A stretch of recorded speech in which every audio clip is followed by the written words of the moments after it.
there's not enough of an effort in the American Muslim community to speak out against terrorism.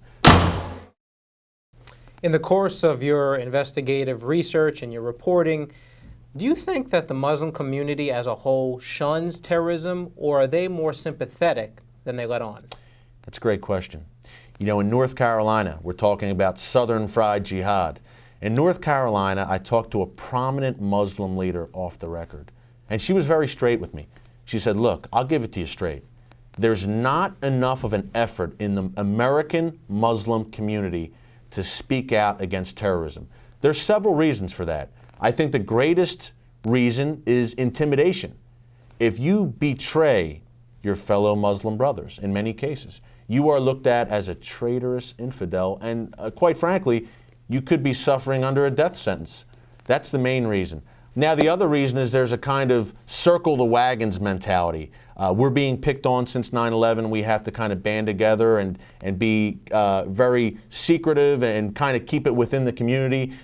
This Muslim leader told me, look, that's a big problem. Muslims all too often in the U.S. are self-segregating themselves. They want no parts, in some cases, of that outside infidel culture, as they call it. There's a real tendency, as I said, to circle the wagons, be inclusive, and polls show, and I lay some of these polls out in the book, Jason, 18%, there was a poll in 2008, some 18% of young Muslims in the U.S. support suicide bombings. This is a very troubling development. I give you an example of a brave Muslim who did speak out, a genuinely moderate Muslim who did speak out. His name's Jamal Mifta. Once again, the heartland. He's in Tulsa, Oklahoma, of all places. At his local mosque in Tulsa, I've been there. It's a large mosque, heavily Islamic neighborhood. Al-Qaeda released a videotape calling for the killing of Jews, Christians.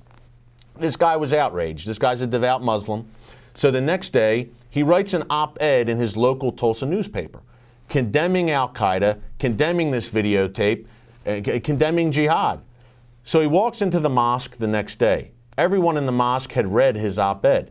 As soon as he walks in the mosque, he's angrily confronted, not only by the average worshiper, by the mosque's leadership. The leadership of the largest mosque in Tulsa confronted him. It actually got physical. They physically confronted this man because he dared write an article condemning Al-Qaeda. This is madness. But this is what we're talking about. With that kind of atmosphere at major mainstream mosques in America, you're putting your life in danger to speak out. I spent time with him in his home in Tulsa. I talk about it in the book.